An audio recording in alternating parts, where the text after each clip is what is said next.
Hello नमस्कार दोस्तों, मैं हूं राजीव। आप देख रहे हैं झारखंड अपडेट। दोस्तों चलिए शुरू करते हैं आज के इस सेशन को। दोस्तों इस सेशन में झारखंड से रिलेटेड हम लोग करंट अफेयर्स देखने वाले हैं, वन लाइनर्स के फॉर्म में और डिस्क्रिप्टिव के फॉर्म में। आपके लिए मैं एक अभ्यास प्रश्न दूंगा जिसका जवाब आप कमेंट में कर सकते हैं, और सेशन के अंत में झारखंड से रिलेटेड कुछ ट्रेडिशनल अफेयर्स यानी स्टैटिक जीके को देखने वाले हैं। और इसका पीडीएफ मैं अवेलेबल करा दूंगा आपको मेरे टेलीग्राम चैनल पे, तो आप ज्वाइन कर लीजिए मेरे टेलीग्राम चैनल पे, जिसका लिंक आपको डिस्क्रिप्शन में मिल जाएगा। तो आइए शुरुआत करते हैं इस सेशन को।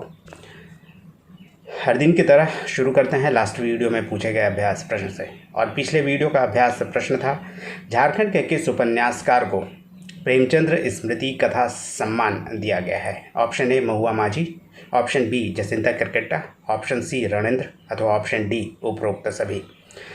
इसका उत्तर है दोस्तों ऑप्शन सी रणेंद्र, जो कि एक कथाकार और साहित्यकार है। इन्हें प्रेमचंद्र स्मृति कथा सम्मान से सम्मानित किया गया है। आइए इनके बारे में भी डिटेल में जान लेते हैं।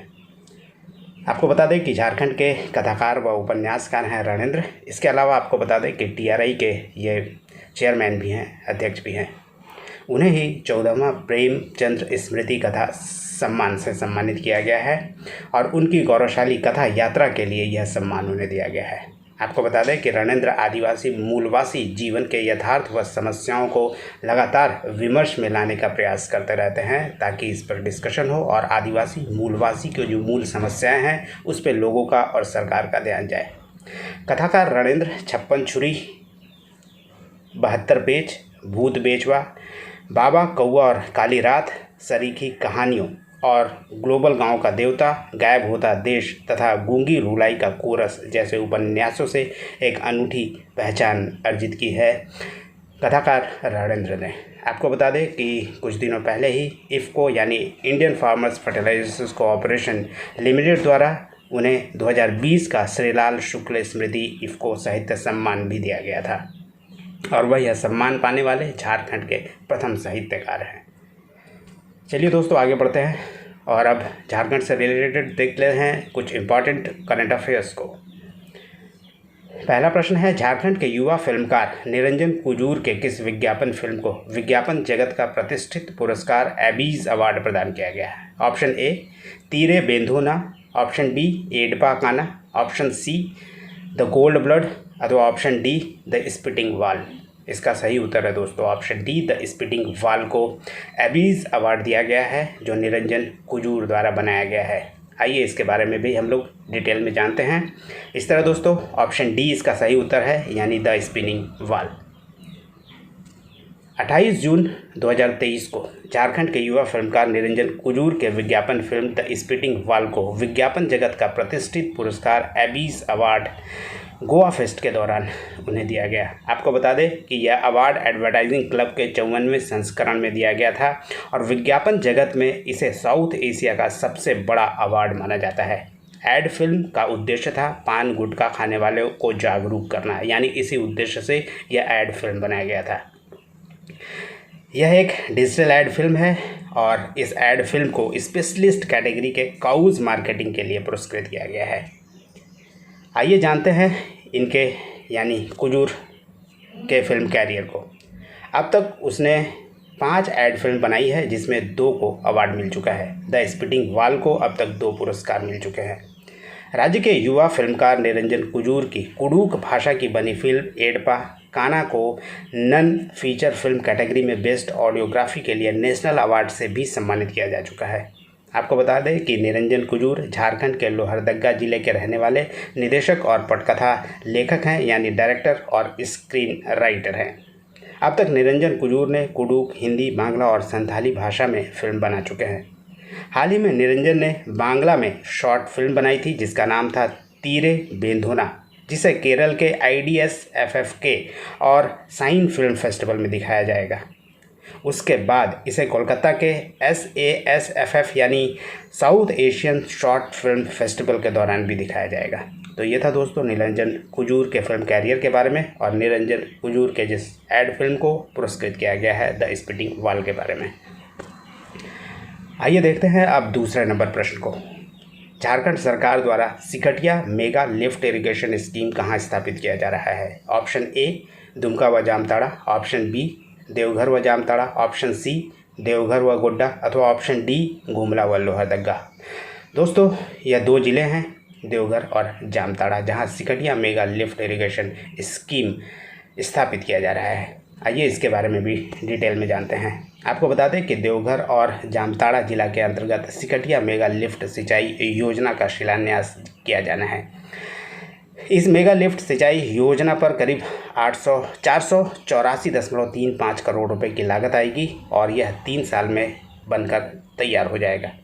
इस योजना के पूरा हो जाने से देवघर और जामताड़ा इन 2 जिले के 4 प्रखंडों के 27 पंचायतों को न सिर्फ सीधा लाभ मिलेगा बल्कि करीब 12 लाख हेक्टेयर ज़मीन की सिंचाई भी की जा सकेगी इस Sikatia mega lift irrigation scheme के द्वारा। इससे प्रत्यक्ष तौर पर करीब 12 लाख आबादी लाभान्वित होगी। देवघर जिला के सारठ और करौ प्रखंड में और जामताड़ा जिले के विद्यासागर और जामताड़ा प्रखंड के किसानों को इसका लाभ मिलेगा। दोस्तों अब देखते हैं तीसरे नंबर प्रश्न को और आज का तीसरा नंबर प्रश्न है 26 जून 2023 को मुख्यमंत्री हेमंत सोरेन की अध्यक्षता में हुई कैबिनेट की बैठक में निम्नलिखित में से किस प्रस्ताव पर सहमति दी गई है? ऑप्शन ए ओबीसी के लिए डेडिकेटेड कमीशन का गठन किया जाएगा, ऑप्शन बी आंगनबाड़ी सेविकाओं और महिला पर्यवेक्षकों को 8,000 तक का स्मार्टफोन्स दिया जाएगा, कैबिनेट ने राज्य के महिलाओं से नाइट शिफ्ट में भी काम लेने का प्रस्ताव पर सहमति दी है या उपरोक्त सभी। इसका सही उत्तर है दोस्तों ऑप्शन डी उपरोक्त सभी, यानी इन सबों पर सहमति दी गई है झारखंड के हेमंत सरकार द्वारा यानी कैबिनेट के द्वारा। आइए इसके अलावा और क्या प्रस्तावों को सहमति दी गई है उसके बारे में भी जान लेते हैं जो इम्पॉर्टेंट है। आपको बता दें कि 26 जनवरी 2023 को कैबिनेट की बैठक हुई थी जिसमें 43 प्रस्तावों पर सहमति दी गई है। झारखंड कैबिनेट ने राज्य के स्थानीय निकाय चुनाव यानी लोकल बॉडी इलेक्शंस में पिछड़ों के आरक्षण की पात्रता के जांच के लिए डेडिकेटेड कमीशन का बनाने का फैसला किया है। वहीं आपको बता दें कि बैकवर्ड क्लासेस कमीशन ही डेडिकेटेड कमीशन के रूप में काम करेगा, यानी अभी जो बैकवर्ड क्लास कमीशन काम कर रहा है वही डेडिकेटेड कमीशन के रूप में काम करेगा। आपको ये बता दें कि विकास कृष्णा राव गवली बनाम महाराष्ट्र सरकार के मामले में सुप्रीम कोर्ट द्वारा दिए गए फैसले के मद्देनज़र ही इस कमीशन का गठन करने का फैसला राज्य सरकार ने लिया है। इसके अलावा क्या है आइए इसके बारे में भी जानते हैं। कैबिनेट ने राज्य में की आंगनबाड़ी सेविकाओं और महिला पर्यवेक्षिकाओं यानी सुपरवाइजर्स को स्मार्टफोन्स उपलब्ध कराने के प्रस्ताव पर भी सहमति दी है। कुल 29,100 सेविकाओं और पर्यवेक्षिकाओं को अधिकतम 8,000 रुपये का स्मार्टफोन दिया जाएगा। इसके अलावा आपको बता दें कि 6,850 आंगनबाड़ी केंद्रों के उन्नयन यानी इनके और मजबूत करने की और इसके स्थिति को और मजबूत करने के लिए आंगनबाड़ी केंद्र को 1 लाख रुपए और खर्च करने को मिलेंगे, यानी प्रति आंगनबाड़ी को 1 लाख रुपए खर्च उनके उन्नयन के लिए दिए जाएंगे। इसके अलावा कैबिनेट ने राज्य में महिलाओं से नाइट शिफ्ट में भी काम लेने के प्रस्ताव पर सहमति दी है। इसके लिए ईज़ ऑफ डूइंग बिजनेस के तहत भारत सरकार द्वारा तैयार किए गए बिजनेस रिफॉर्म्स एक्शन प्लान के अनुपालन, इसके अलावा कारखाना अधिनियम 1948 में संशोधन का फैसला किया गया है तथा फैक्ट्रीज अमेंडमेंट बिल 2023 को मंजूरी दी गई है। इसके पहले राज्य के औद्योगिक संस्थानों में महिलाओं को सुबह 10 बजे से शाम 5 बजे तक ही काम करने की अनुमति थी, परंतु अब इस अधिनियम के संशोधन के बाद महिला शाम 5 बजे से सुबह 10 बजे तक यानी नाइट शिफ्ट में भी काम कर सकेगी, यानी उनसे काम लिया जा सकेगा। इसके अलावा अजीम प्रेमजी विश्वविद्यालय जिसका गठन रांची में किया जा रहा है, वहाँ 150 एकड़ ज़मीन मेडिकल कॉलेज खोलने के लिए दिया गया है। आपको बता दें कि झारखंड अधिवक्ता कल्याण निधि कोष अधिनियम में भी संशोधन किया गया है और अब वकालतनामा, शपथ पत्र इत्यादि के लिए 30 रुपये का स्टाम्प लगेगा। संभवतः दोस्तों पहले यह 15 रुपये का स्टाम्प लगता था और यह राशि एडवोकेट वेलफेयर फंड के लिए जमा हो जाएगी। तो ये था कुछ प्रस्ताव जिसको कैबिनेट ने पास किया है। चलिए आगे बढ़ते हैं और देखते हैं प्रश्न नंबर 4 को। ICAR यानी Indian council of agricultural research के सौजन्य से BAU यानी बिरसा एग्रीकल्चर यूनिवर्सिटी के नियंत्रण में 17वां कृषि विज्ञान केंद्र झारखंड में कहाँ स्थापित होने जा रहा है? Option A Koderma, option B Hazaribagh, option C Palamu अथवा ऑप्शन डी रांची। इसका सही उत्तर है ऑप्शन बी, हजारीबाग में कृषि विज्ञान केंद्र जल्द ही खुलेगा। तो उत्तर हो गया दोस्तों ऑप्शन बी, हजारीबाग इसका सही उत्तर है। आइए इसके बारे में भी थोड़ा डिटेल में जान लेते हैं। बता दें कि BAU के अधीन झारखंड के हजारीबाग जिले के गोरिया कर्मा में KVK यानी कृषि विज्ञान केंद्र खुलेगा। इसकी मंजूरी नई दिल्ली स्थित ICAR ने दी है, यानी Indian council of agriculture research ने। आपको बता दें कि ICAR एक भारत सरकार का यूनिट है, यानी उपक्रम है। हजारीबाग जिले में KVK की स्थापना को लेकर BAU के कुलपति डॉक्टर ओंकार नाथ सिंह के प्रयासों से हजारीबाग जिले में ICAR के सौजन्य से BAU के नियंत्रण में 17वां कृषि विज्ञान केंद्र स्थापित होने जा रहा है। ICAR एक भारत सरकार का उपक्रम है जो नई दिल्ली में है और इसने BAU को हजारीबाग जिले के बरही प्रखंड स्थित मोजा कजरा गांव में यानी गोरिया कर्मा में KVK स्थापित करने के लिए अनुमति प्रदान कर दी है। चलिए आगे बढ़ते हैं और देखते हैं आज 5वें नंबर प्रश्न को। हाल ही में कहाँ चित्रपट झारखंड द्वारा 3 दिवसीय फिल्म फेस्टिवल आयोजित किया गया? Option A Lucknow, option B Ranchi, option C Mumbai अथवा ऑप्शन डी पणजी। इसका सही उत्तर है ऑप्शन बी, रांची में चित्रपट झारखंड का आयोजन किया गया था। आइए इसके बारे में भी शॉर्ट में जान लेते हैं। आपको बता दें दोस्तों, इसका आयोजन रांची के सरला बिरला विश्वविद्यालय में किया गया था और इसमें कुल 60 फिल्मों का प्रदर्शन किया गया। फिल्म में डॉक्यूमेंट्री फिल्म, लघु फिल्म और कैंपस फिल्म के श्रेणी में इन फिल्मों को शामिल किया गया था। इसमें सर्वश्रेष्ठ पुरुष अभिनेता और सर्वश्रेष्ठ महिला अभिनेत्री के साथ सर्वश्रेष्ठ निर्देशक को भी पुरस्कृत किया गया। आपको बता दें कि लघु फिल्म श्रेणी में सर्वश्रेष्ठ फिल्म को प्रथम पुरस्कार के तहत 31,000 रुपये, सर्वश्रेष्ठ निर्देशक, सर्वश्रेष्ठ कहानी, सर्वश्रेष्ठ सिनेमाटोग्राफर और सर्वश्रेष्ठ संपादक को 5,100 रुपये प्रति और सर्वश्रेष्ठ पुरुष अभिनेता और महिला अभिनेत्री को 5,100 रुपये प्रति अभिनेता और अभिनेत्री को इसके तहत प्रदान किया गया। आइए दोस्तों आगे बढ़ते हैं और अब बारी है झारखंड से रिलेटेड करंट अफेयर्स में वन लाइनर्स के फॉर्म में कुछ प्रश्नों को देखने की। पहला प्रश्न है APJL का फुल फॉर्म क्या है? इसका दोस्तों उत्तर है Adani power limited Jharkhand. Adani power limited Jharkhand जो कि गोड्डा ज़िले में स्थित है, इसके दोनों यूनिट अब चालू हो गए हैं, तो इसकी कुल क्षमता हो गई है 1600 यूनिट।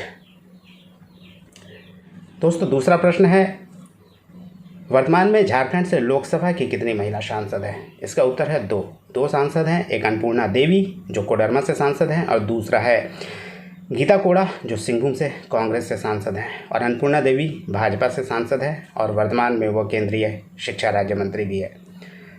अगला प्रश्न है हिस्ट्री ऑफ संथाल परगना के लेखक कौन हैं, जिस पुस्तक का लोकार्पण झारखंड के राज्यपाल CP राधाकृष्णन ने किया था? इसका उत्तर है डॉक्टर सुनील कुमार सिंह।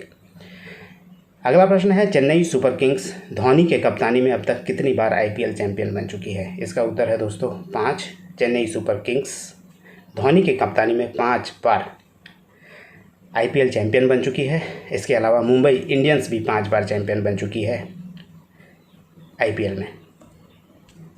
अगला प्रश्न है भारतीय मूल के समीर पांडे हाल ही में क्यों चर्चा में रहे थे? आपको बता दें कि ऑस्ट्रेलिया के पैरामाटा का उन्हें लॉर्ड मेयर चुना गया है, जिसके कारण वह चर्चा में रहे हैं और ये जमशेदपुर के रहने वाले हैं। आइए दोस्तों आगे बढ़ते हैं और अब बारी है अभ्यास प्रश्न की। और अब आज का अभ्यास प्रश्न है राज्य सरकार ने झारखंड में 2024 तक कितने घरों तक नल का जल पहुंचाने का लक्ष्य निर्धारित किया है? ऑप्शन है दोस्तों option A 91.18 lakh, option B 61.18 lakh, option C 29.46 lakh अथवा ऑप्शन डी 19.46 लाख। इसका जवाब दोस्तों आप कमेंट में कर सकते हैं, जिसका उत्तर नेक्स्ट वीडियो में और डिस्क्रिप्शन भी नेक्स्ट वीडियो में हम देखेंगे। आइए अब बारी है झारखंड से रिलेटेड कुछ ट्रेडिशनल अफेयर्स के प्रश्नों को देखने की। यह प्रश्न है दोस्तों, HEC यानी हैवी इंजीनियरिंग कॉरपोरेशन की स्थापना किस पंचवर्षीय योजना में की गई थी? ऑप्शन ए पहला, ऑप्शन बी दूसरा, ऑप्शन सी तीसरा अथवा ऑप्शन डी नौवां। इसका सही उत्तर है दोस्तों ऑप्शन बी यानी दूसरी पंचवर्षीय योजना के दौरान HEC की स्थापना की गई थी। दूसरी पंचवर्षीय योजना यानी 1956 से जो शुरू हुई थी। आइए आगे बढ़ते हैं और इसके डिस्क्रिप्शन को देख लेते हैं, क्या है HEC के बारे में, डिटेल में जानते हैं इसके बारे में। HEC यानी हैवी इंजीनियरिंग कॉरपोरेशन, जिसकी स्थापना 1958 में की गई थी हटिया में, रांची में, और इसे रूस और चेकोस्लोवाकिया के सहयोग से बनाया गया था। और HEC में उत्पादन प्रारंभ हुआ था 1963 में, और इसका उद्देश्य था विभिन्न कल कारखानों में छोटी बड़ी मशीनों एवं कल पुर्जों की आवश्यकताओं को पूरी करना। दोस्तों जैसा कि मैंने बताया अभी, दूसरी पंचवर्षीय योजना के दौरान यानी 1956 से जो पंचवर्षीय योजना शुरू हुई थी, उसका मुख्य उद्देश्य और लक्ष्य ही था इंडस्ट्रियलाइजेशन, जिसके कारण उसी दौरान HEC की स्थापना की गई थी, ताकि देश में छोटी बड़ी जो भी कंपनियां बन रही हैं उनमें जो भी छोटी बड़ी मशीनों और कलपुर्जों की आवश्यकता हो उसे पूरा किया जा सके। और इसी उद्देश्य से HEC की स्थापना रांची में की गई थी। यही कारण है कि पंडित जवाहरलाल नेहरू ने HEC को आधुनिक उद्योगों का मंदिर कहा था।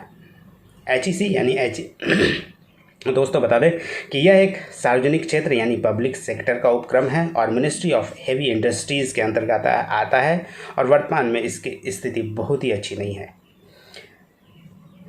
इसके अलावा आपको बता दें कि यह भारत में इस्पात, खनन, रेलवे, बिजली, रक्षा, अंतरिक्ष अनुसंधान और परमाणु और रणनीतिक क्षेत्रों आदि के लिए पूंजीगत उपकरण यानी कैपिटल इक्विपमेंट की सप्लाई करता है। यानी किसी भी तरह की कंपनी के लिए यह इक्विपमेंट बनाता है, यानी छोटी बड़ी मशीनों या कलपुर्जों का निर्माण करता है।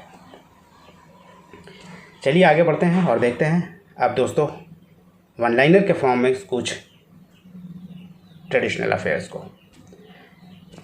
पहला प्रश्न है, झारखंड राज्य का दूसरा सबसे बड़ा वन्यजीव अभयारण्य कौन सा है? इसका उत्तर है लावालौंग अभयारण्य। आपको बता दें कि लावालौंग अभयारण्य चतरा में स्थित है, और इसका अगर एरिया की बात करें तो इसका 207 स्क्वायर फीट इसका एरिया है, स्क्वायर किलोमीटर दोस्तों, स्क्वायर किलोमीटर इसका एरिया है, और इसकी स्थापना की गई थी 1978 में। इसके अलावा आपको बता दें कि पहले स्थान पे है, यानी जो सबसे बड़ा वन्यजीव अभयारण्य है वह पलामू अभयारण्य है, जिसकी स्थापना 1976 में की गई थी, और ये लगभग 800 स्क्वायर किलोमीटर में फैला है। यानी सबसे बड़ा वन्यजीव अभयारण्य पलामू वन्यजीव अभयारण्य, और दूसरा राज्य का सबसे बड़ा वन्यजीव अभयारण्य है जिसे लावालौंग अभयारण्य के नाम से जाना जाता है, और यह चतरा जिले में स्थित है। दूसरा प्रश्न है, संथाल जनजाति में मृत्यु के पश्चात शव को किस तरह से अंतिम संस्कार किया जाता है? इसका उत्तर है 2 तरह से अंतिम संस्कार जो संथाल जनजाति के लोग करते हैं।